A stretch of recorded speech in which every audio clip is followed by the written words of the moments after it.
Hey, what's going on, everybody? I want to make sure that my microphone is working. We're going to get started here in just a minute. We're going to be talking about everything you need to know if you are making a move here to the Salt Lake City area. It looks like the microphone is working well. So we'll go ahead and wait for some people to jump in here, and then we'll get started on what we're going to talk about here today. I'm going to go ahead and pull this up on my phone, just make sure we're working there. And otherwise, we should be ready to rock and roll. We've had a lot of crazy stuff happening in the market. I've got over a dozen people looking at houses right now and over 10 people who are already under contract on a home.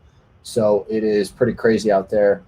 There's a lot going on, and I'm really excited about it. Let me make sure I've got everything working on my end. And we will jump into this here very shortly.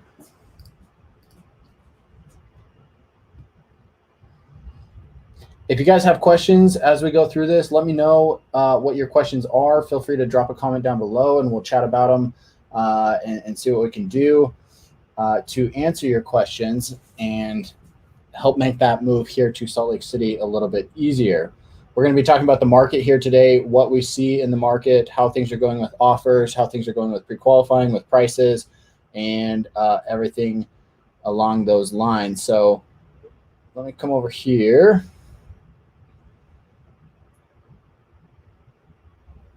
All right, cool. Looks like we are rocking and rolling. If anybody can hear me, can you drop a comment down below? It looks like maybe there's potentially the connection is a little bit bad. So I just want to make sure it's good to go. And we will jump into this here and get started. All right, cool. Looks like we're working here. I've got it pulled up on my phone, and we should be in pretty good shape. There's a little bit of delay, but I think we're good to go. All right. Okay, guys, so I'm super excited to be here with you tonight. We're seeing some crazy things in the market. If you're watching this on replay, thank you so much for watching. I really appreciate the support here on the channel. We're going to talk all things you need to know about Salt Lake City and what's going on in the market with new construction, with existing homes, with cheap homes, expensive homes, luxury, everything that you need to know about when it comes to moving to Salt Lake. We're going to talk about that here. Just as a reminder, I work everything from Provo all the way up to Ogden, and even east to Park City and west out to Tooele. So if you're interested in any of those areas, let me know. I'd be happy to help you make that move here to Salt Lake City and get situated in a new home. So without further ado, let's jump over here. We're going to come over to, I'm going to share my screen here. Share screen. All right, so what I want to show you guys, let me go ahead and zoom in on this information. So if you've watched any of my live streams before, you've probably seen me pull up this information here and talk a little bit about the state of the market and where things are going. This is the most important data because although I'm helping tons of people move here, unfortunately, I'm not able to see every single transaction that's out there and see exactly what's happening with it. So this is the important part that I always come back to and say, okay, what's going on with the greater overall market? How are things trending? What are we seeing here? So I'll break this down for us here. We're mostly looking at the last month of June, since this is the last month since we had our full update. So you can see here this count is 3,210 homes that have sold. We saw a volume of $1.7 billion worth of real estate.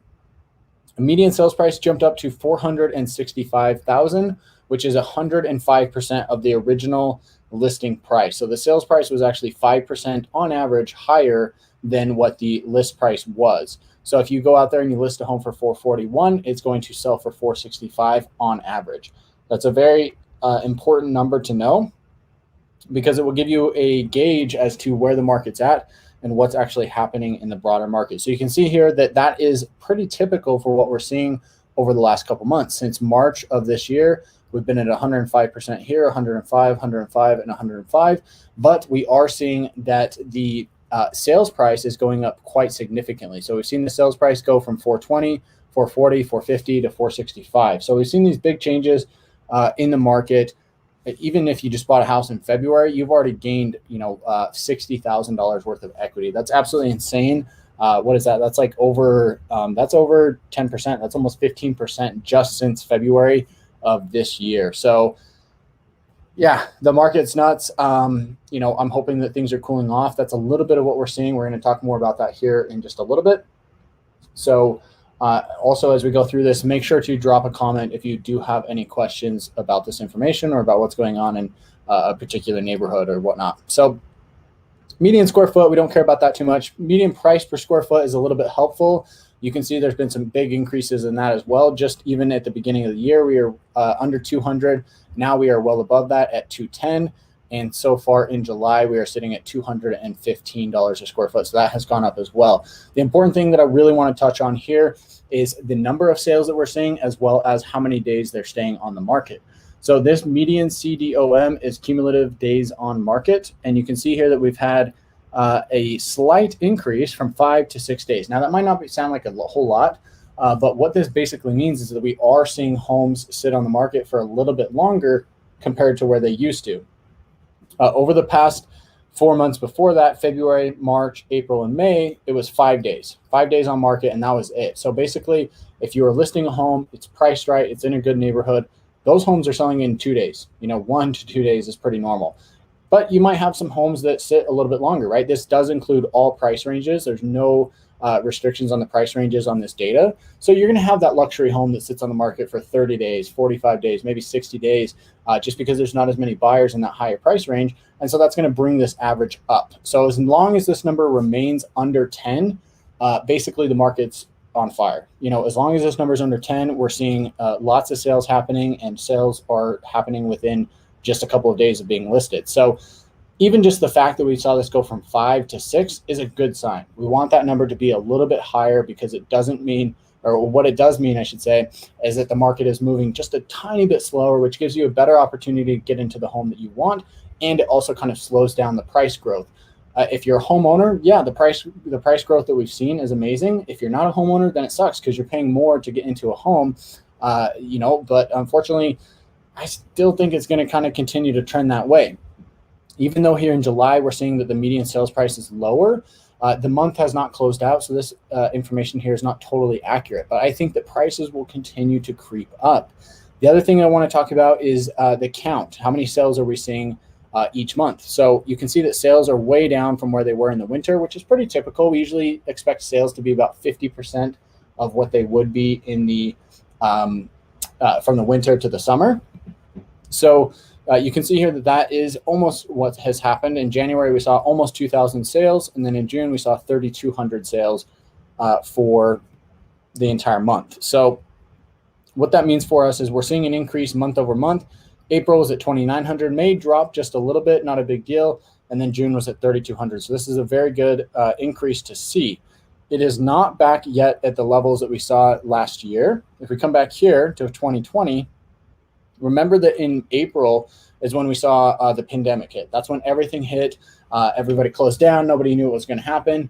And everybody got scared, right? So that's when that happened. So we only saw 2,300 sales. Then sales started to pick up pretty drastically, actually. We got to 3,700 and then 4,000 sales here. Again, if we go back and compare to last year, I'm looking at June and July of last year. We saw 3,200. This is of 2019. We saw 3,200 here, but in 2020, we saw 3,700. July, 4,000. July back here, only 3,500. So we are back to what you would consider normal amount of sales, which is good. We need that inventory in the market. People need somewhere to live. The only downside to this is that there should be more sales. Theoretically, there's going to be more homes available on the market because they build more homes than they tear down each year.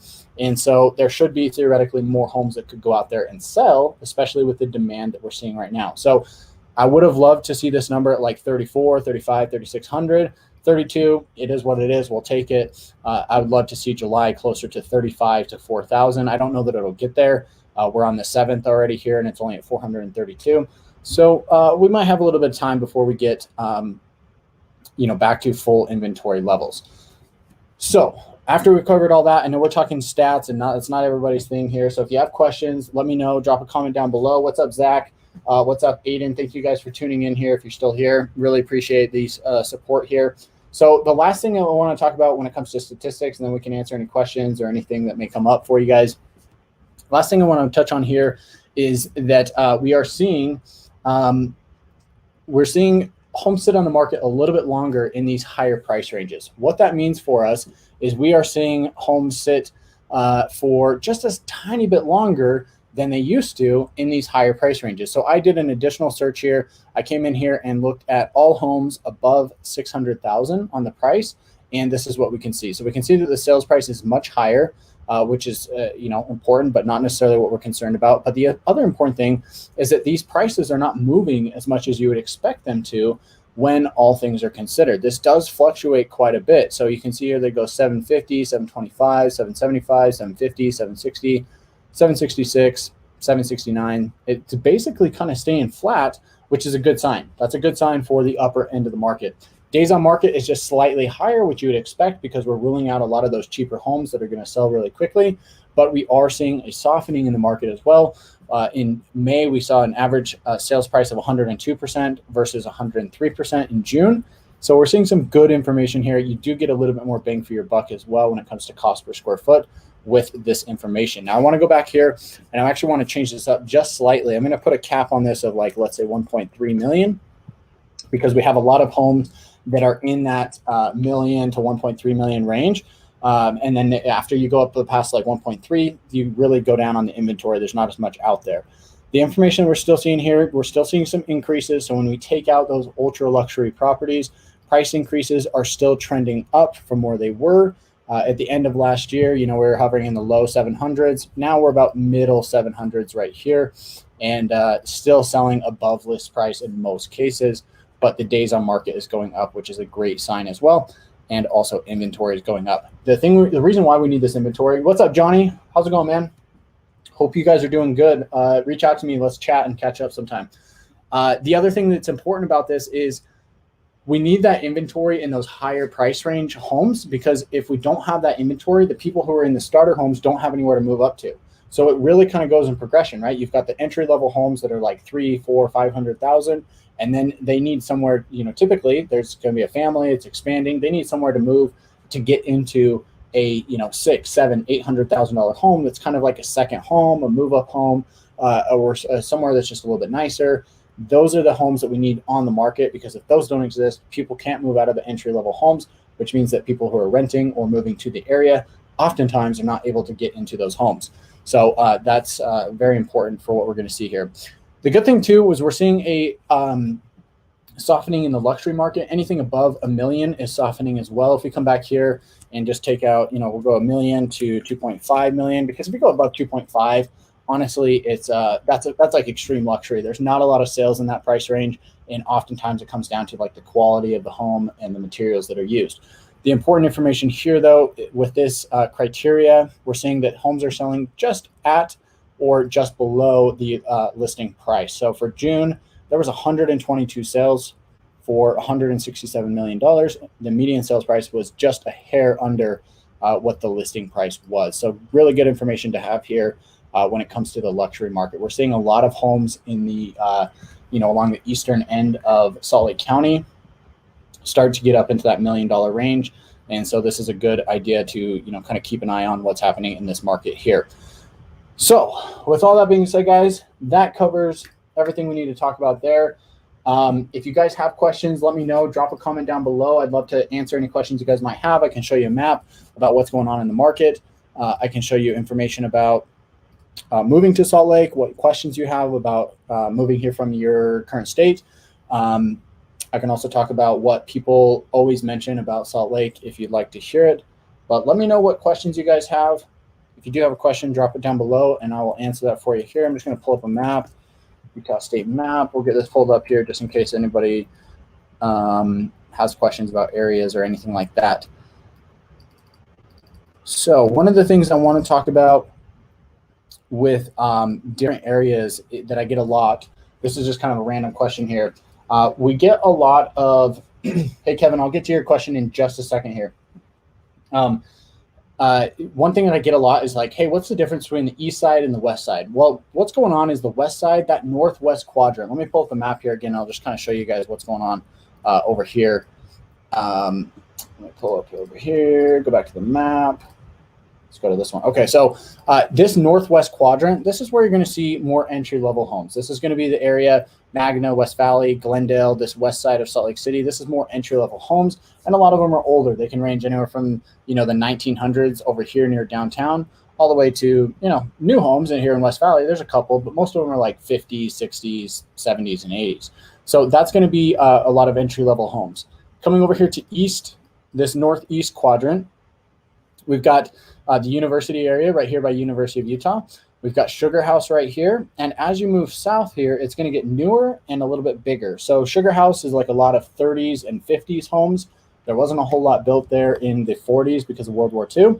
But as you move south into Mill Creek, East Mill Creek, Holiday, Cottonwood Heights, it gets newer. So Mill Creek's like a lot of 50s and 60s, Holiday, 60s and 70s. Cottonwood Heights moves into like 70s, 80s, 90s. And then continuing on down, of course, Sandy, you've got 70s as well, but also a lot of homes, 80s, 90s, 2000s, stuff like that. Draper is going to be mostly new over here as well. So the east side, you definitely get a more mature neighborhood. You get a little bit, it gets a little bit more expensive just because you are so close here to the Wasatch Mountains, which is where you're going to do all your hiking, camping, maybe not camping so much, but hiking, skiing, rock climbing, anything like that that you want to do, mountain biking, road biking. You're going to do that here in the Wasatch Mountains, just, right here. So that's the appeal to living there. Let's talk a little bit about this southwest quadrant. So you've got West Jordan, South Jordan, Riverton, Bluffdale, and Harriman. Those are the 5 cities that make up this southwest quadrant. This is the, this is one of the newer parts of town. As you as you move further south from West Jordan to South Jordan, down to Riverton, Harriman, and Bluffdale, it gets newer as you go. And you will also get the more modern floor plans, as well as the layouts. And you're also going to get a, just a little bit more bang for your buck, if you will. So West Jordan is going to be a lot of 70s and 80s homes. South Jordan is going to be like late 80s, probably like early 90s, actually, through today. You can still find brand new homes being built in South Jordan. Same thing in Riverton, Bluffdale, and then Harriman is almost entirely built out over the last 20 years or so. So Harriman is a very new city. Tons of growth going out there. I cannot believe how much growth there is, up here on this hillside. There's just a ton that's happening out there. And, it's a really popular area. The thing to know about this is that you can see here, these yellow lines, these are the major roads for transportation. You've got Mountain View Corridor, which is this 85 right here. But the unfortunate thing is you're so far out here in Harriman, you just need to plan an extra, 5-10 minutes for travel, because you do have to get to one of these major roads if you're going south or north, or even if you're going west. You kind of need to come over here on Harriman and get over here to Bangerter Highway to take that all the way over here to the mountains. So just something to kind of note there that is important. All right, so Kevin, thank you so much for watching. Your good friend is a real estate agent here with Jessica Salazar. I know the name. I don't know her personally, but I know the name. I've heard it before. You live in Vegas, and we'll be moving back to Utah when the market is right. Sounds good, man. That sounds awesome. You lived in Cottonwood Heights. Cottonwood Heights is awesome. That's just to the north of me. My wife and I looked at a house there in Cottonwood Heights. Unfortunately, it didn't work out. So we ended up back in Sandy, just to the south here. And we love it there as well. So I'm not seeing any questions come through, which is fine. If you guys have questions, let me know. I'm going to stick around here for another couple minutes and can answer any questions you might have. And if nothing pops up, we will sign off. There's going to be a couple new videos coming in the next few weeks. If you guys have video ideas, submit them to me. I'd love to hear what video ideas you're looking for. I'm going to be getting out there. It's just been so hot right here in the middle of summer. As summer winds down, I'm going to be getting out and doing more vlog type videos. We're going to go back and take a tour around a lot of the areas that I covered when I first started making videos here on the channel. So we'll do like Draper again. We'll do Salt Lake. We'll do Sandy again. We're going to do South Jordan again. We're going to do a lot of these cities that need a refresher on the video. So that is going to be something that we're going to do in the next couple months once it cools down just a little bit. It's right now it's 102 degrees outside, very dry, which is nice. There's no humidity. So, but still 102 is way too hot to be outside trying to do anything. All right. So, Jesus, do I have rental properties? Are you looking to rent a property for yourself, or are you asking if I personally invest in rental properties? Whatever you're looking for. I do have rental properties that I own and rent out, yes, but I don't work in the rental space. Unfortunately, that's just not common practice for us here in Utah. So as realtors, you would be working with the landlord or the property manager directly. You just reach out to them and say, hey, I'm interested in renting, and kind of go from there. Zach, yeah, it's cool compared to Arizona. That's true. I was telling my wife earlier today, actually, I'm like, man, can you imagine being in Arizona where it's 115? That sounds like hell. So I'm very glad for that. But nevertheless, I still don't want to be outside filming videos when it's 102. I'll wait till it cools down to like 85 or 90 at least. All right. What high-rise apartments are going in downtown? That's a really good question. Zach, it kind of depends on what area you're looking in. There's not, as far as I know off the top of my head, there's not a ton of high-rise type apartments that are going in at the moment. I do know that they've got a couple that are probably like 4 or 5, maybe 6 stories high, but nothing that's going to be over that, at least as far as I know. They do have some condos that are there at City Creek that are for sale. They're not cheap. They can be pretty expensive, anywhere from I don't know, I think they're like 700 to 2 million for those condos there at City Creek, but those are high rise. I mean, those are like, 15, 20, 30 stories or something like that. But as far as apartments, we really only get up to like 4, 5, 6 stories. So they're out there, but I don't know of any off the top of my head. Like I said, I don't work with the apartments directly. So you're looking northeast corner of 3rd South and 2nd East. So you've got 3rd South and 2nd East right here. So if we come over here, you are looking right in here somewhere. Yeah, so I'm not super familiar with what apartment that is. If you get information on it, let me know though. It's always good to have contacts and see what's out there. Let me go back here to Kevin's question. What's the newest built up area you would say? Definitely, Kevin, Herriman is as far as Salt Lake County, that's definitely the area that is seeing the most growth. If we come out here to Herriman, all of this entire area was all built within the last 20 years or so. A lot of it was even sooner. So they're building a ton of commercial stuff right in here. There's a lot of grocery stores, gyms, banks, phone shops, restaurants, whatever you need right in here. And then there's this other information over here. So you've got tons of space for development there within Herriman. So that's definitely within Salt Lake County, the area that's growing the most. If we come down here to Utah County, it's definitely Eagle Mountain and Saratoga Springs. You can see there's, I turned off the map. If we come down here to Eagle Mountain and Saratoga Springs, you can see there's a ton of growth going on out here. You've got all of this farmland here that's yet to be developed. You've got land down here along the Utah Lake, and then you've got just insane amounts of land out here in Eagle Mountain. So this area, if you're looking for land, this is where you want to buy it. That's for sure. If you're looking for 10 plus acres, I'd go out here because there's going to be a lot of growth, especially up here in the hillside over the coming years. Right. Aiden, question about Lehigh. It seems the east side is more desirable than the west side. Is that because the east side is newer? Yes, it is.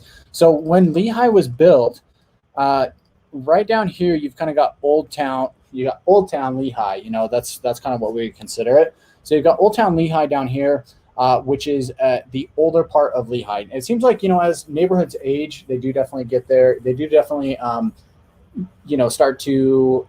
They don't get as much maintenance as they used to, I guess is the best way to put it. And so they start to become less desirable, right? Because people want to live at least most people want to live in nice neighborhoods. So this part of Lehigh is definitely kind of a less desirable area. Whereas if you come up here, if you come over here to the east side of Lehigh or even north, you've got Thanksgiving Point, and then you've got all of this development up here on the mountainside that is just going crazy as well. So this is Traverse Mountain up here. You've got all these homes here on the mountainside that are being built. So there's a lot of building going on here. And, there's even development up here that's not updated yet. But you've got all this development that's going in here on the north end of Lehigh, as well as in these areas as well. So if we come down here to east, like what you would consider East Lehigh, this all does get a little bit older. A lot of it's like 80s, 90s, and 2000s probably. but there is still new homes going in there as well. So yeah, it's mostly because it's newer and just better floor plans. You get a bigger house for the, roughly the same amount of money, relatively speaking. So those are the things to consider with Lehi. All right, guys, what other questions do you have? I'm going to stick around for a couple more minutes and then I got to get running, but we will see what we can do to answer any other questions you guys might have.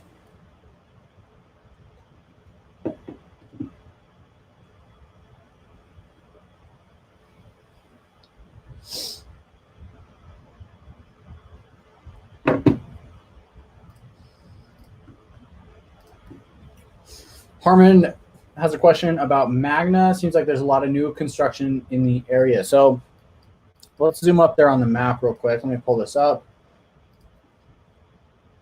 And let's go take a look at Magna, because Magna is not a city that gets very much attention. Magna is known, there's this old part of Magna right here in this area. This is all going to be Old Town Magna. There's a lot of old houses out there. I believe a lot of the people who work there used to work at the power plant that is right over here, which I believe was just recently shut down, actually. So they all lived here and then worked over here at the power plant, or they might have been mining up in the canyon here. I don't know exactly, but there's kind of this old part of Magna where you can find like early 1900s homes right here. The rest of Magna is pretty old, like 1910, 1920, 1940s and 50s. For the most part, but there is a lot of new construction going in. So again, kind of like we just talked about with Lehi, you do find that there's older homes there, and so they're not as maintained, and it's kind of gotten run down. I mean, to be totally honest with you, the schools are not great there. Crime is higher, and it's just an area that is less desirable overall, even though it is cheaper, right? Usually that's how real estate is. The less desirable areas are cheaper, and the most desirable are more expensive. So you've got these areas here in Magna, but I think, honestly, I think there's going to be a lot of turnover in Magna over the coming years. I think over the next 10 to 20 years, Magna is going to see a lot of new construction because there is a relatively quite a bit of land out here that is yet to be developed. If you look at this land here, this is mostly all filled in, but you've got all this land here that could be developed in the coming years. So you've kind of just got these random houses out here, these random buildings and whatnot. I don't even know what these are. They're kind of like industrial type buildings, but there's a lot of land here south of Magna that is yet to be developed. So I wouldn't be surprised to see development going in there, especially with how much land is out there. I think there's a big opportunity to see that stuff going in there. So Zach, yeah, check out my new lights. Those are pretty cool, huh? I've been messing around with some lights. I got those a couple weeks ago, and just kind of playing around with them. I think they kind of add a cool little vibe in the background. So have you thought about launching an online course? I don't know, man. About online course for what? I'm familiar with them. I've taken them. I've done one in the past, like years ago. But give me some more information. Oh, you did right here. Teaching other realtors how to crush on YouTube, or maybe an investing course. Yeah, I've thought about both of those. I do have some trainings on YouTube specifically for realtors, but not using it. Haven't really done much with it, is the best way to put it. Camera's turning off on me. There we go. Kevin, thank you so much. It's amazing to see the growth. I moved from Utah when I graduated high school back in 2003. You've got a family of your own and don't want your daughter to grow up in Vegas. Yeah, I don't blame you, man. Vegas, there's two sides of Vegas, right? You've got the Strip and then you got everything else. I've actually kind of liked everything else. I think Vegas is kind of a cool city, but I can totally understand where you're coming from. Probably not the most family friendly, especially when you're comparing to Salt Lake. Salt Lake is extremely family friendly and such a nice place to raise a family. Very safe, good schools overall, and a lot of opportunity. I think that's the most important thing, right? You've got that long-term opportunity that is going to, give your daughter a better future. Zach, I'd love to chat more with you about that kind of off air, but yeah, let's chat about it. All right, guys, so I'm going to wrap this up here. We're going on 30 minutes here. Thank you so much for tuning in. If you're thinking about making a move here to Utah, make sure to reach out to me. My information is in the description down below. I'm helping dozens of people look at homes right now. I've got 10 people who are already under contract on a home, and I've spoken to hundreds more over the past year and a half who are anticipating a move here to Utah. in the next, I don't know, relative future. So if you are also on that boat, you're thinking about making a move here to Utah, reach out to me. Information's in the description below. I love hearing from you guys. It's so cool to hear stories from where people come from. A lot of people from California, from the Northeast, from the South, even from out of the country, Dubai, Saudi Arabia, Japan, Norway. I've had people from all over, basically reach out to me and say, hey, I'm moving to Utah. And sure enough, I end up helping them find a house. So if you're in that boat, let's get in touch. Thank you so much for watching. Give me a thumbs up. Subscribe to the channel if you haven't already done so. We're going to have tons of new videos coming out in the next couple of weeks. And we'll continue doing these live streams every so often. And we'll catch you guys in the next one.